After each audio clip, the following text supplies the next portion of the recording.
Bonjour, bienvenue à la solution du problème 11.4.9a. Donc le problème est un problème de mécanique avec le moment cinétique qui est égal à la matrice du moment d'inertie multiplié par le vecteur des vitesses angulaires. Une des difficultés vient du fait que les moments d'inertie doivent être calculés, puis on a les expressions qui sont des intégrales triples, des intégrales de volume, pour obtenir les différentes expressions des moments d'inertie aux différentes positions dans la matrice. Une des difficultés supplémentaires vient du fait que on veut traiter de façon assez rigoureuse quand même, pour pas se tromper, l'épaisseur de la feuille. Donc, on dit que la masse va être constante, sigma, et multipliée par un delta de Dirac en Z pour montrer que c'est une mince feuille centrée sur Z égale à 0 multiplié par dx, dy, dz. Donc ça va être notre élément de masse infinitésimale. Ici, le problème est vraiment séparé en deux. Il y a la première partie où il faut faire les intégrales pour obtenir la matrice du moment d'inertie. C'est assez laborieux, c'est assez douloureux, mais on va le faire quand même. Ensuite, on va diagonaliser cette matrice-là. Ça va être aussi douloureux parce que les chiffres, les nombres de la matrice n'arrivent pas juste. Donc, ça va être un petit peu plus laborieux à faire, mais on va y arriver quand même. On y va. On commence avec le moment ixx que l'on calcule avec l'intégrale suivante. On voit qu'on obtient une intégrale selon z avec le delta de Dirac. Ça nous donne y carré plus z cube sur 3, mais z est évalué à z est égal à z cube sur 3 est évalué à z est égal à 0, donc c'est nul. Il ne reste que y carré à intégrer sur le volume, ce qui nous donne la réponse. On a maintenant ixx qui est égal à sigma. Bon, on va accélérer un petit peu, on n'a pas juste ça à faire. C'est donc dans la joie qu'on continue avec IXY qui est obtenu de la façon suivante. Ça nous donne 9 sigma sur 4. Ensuite, on fait IYY, encore une fois, qui nous donne maintenant 9 sigma. Ça me rappelle l'histoire du gars qui, finalement, il avait le goût de faire de la matrice et il voulait faire un problème pour ses étudiants. C'était quand même assez long, en fait, assez surprenant, parce que imaginez-vous donc qu'il est 1h23. Hein, on a terminé le cours, il était 10h30. Après tout ça, on arrive à la matrice du moment d'inertie finale, qui est donnée par sigma, moins 9 sigma sur 4, 0, moins 9 sigma sur 4, 9 sigma, 0, 0, 0 et 10 sigma. Tout ça n'était qu'un prélude, parce que ce qu'on veut vraiment, c'est diagonaliser la matrice. Donc avant, il a fallu obtenir les éléments de la matrice, mais vraiment, ce qu'on veut, c'est la diagonaliser. J'aimerais vous faire remarquer que le reste du problème est encore très long. Je l'ai fait même plusieurs fois car j'ai fait des erreurs. Cependant, si on était intéressé uniquement à la réponse, diagonaliser cette matrice-là, puis obtenir les valeurs propres et les vecteurs propres, ça peut se faire en 4 lignes de Python, ce que j'ai fait, et qui m'a pris 15 secondes.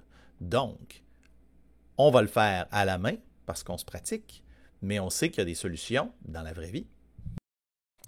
Donc, on veut diagonaliser la matrice, on veut trouver ses vecteurs propres et ses valeurs propres. On prend l'équation caractéristique, on calcule le déterminant en utilisant la troisième ligne. On est chanceux, on se retrouve que c'est déjà factorisé, donc on a déjà une des valeurs propres rapidement et on trouve les deux autres avec l'équation du deuxième degré pour le polynôme du deuxième degré. On obtient deux autres valeurs propres de 9,58 sigma et 0,41 sigma. Ensuite, maintenant, on doit obtenir les vecteurs propres. Donc, on remplace lambda 1 dans l'équation caractéristique et on obtient de la ligne 3 que les trois composantes pourraient être n'importe quoi. Donc, on met C1, C2 et C3 pour les trois composantes. Ensuite, de la ligne 2, on obtient que moins 7 16e de sigma fois C2 donne 0. Donc là, maintenant, on peut conclure que C2 est égal à 0. Et de la ligne 1, on peut aussi conclure que C1 est égal à 0. Donc, le premier vecteur propre, c'est 0, 0, 1. Je connais les erreurs typiques des étudiants et il aurait été tentant de dire que la dernière ligne, L3, était la moins utile, puis nous donnait moins d'informations, puis dire que tout était égal à zéro, ce qui est faux. OK? Prenez votre temps. On y va ensuite avec la deuxième valeur propre, lambda 2. On remplace dans l'équation, dans la matrice, pour obtenir, pour solutionner, pour trouver les composantes de notre vecteur. On fait des opérations élémentaires, on fait une élimination de Gauss, on transfère, on fait une opération pour transformer la deuxième ligne en utilisant une fraction de la première. Ça nous permet d'obtenir une première ligne qui est inchangée et une deuxième ligne qui est essentiellement nulle. Donc, on obtient de la dernière ligne que la composante Z est nécessairement 0 et que selon la ligne 2, les composantes x et y sont des constantes arbitraires, mais la première ligne nous donne le ratio exact, donc C1 est relié à C2, puis c'est 0,26 fois sigma C2. Donc, on obtient notre vecteur qui est moins 0,26 sigma, 1 sigma 0. On remplace pour la troisième valeur propre, on fait exactement la même chose. C'est très douloureux. On continue. On obtient une matrice. On fait des opérations élémentaires pour faire une élimination de gaz. On prend la deuxième ligne, on la transforme. On obtient finalement que la deuxième ligne est encore une fois essentiellement nulle. Donc, maintenant, on a encore une fois que z est égal à 0 dans celui-là, mais de la ligne L2, on obtient que x3 et y3, les composantes x et y de mon vecteur sont des constantes, mais de la première ligne, on obtient le ratio qui nous dit que c'est 1 et 3.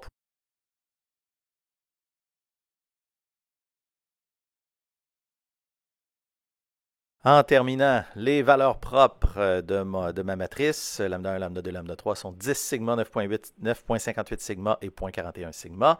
Et les vecteurs propres non normalisés sont 0,01 pour moins 0,26, 1, 0 et 3,81, 1, 0.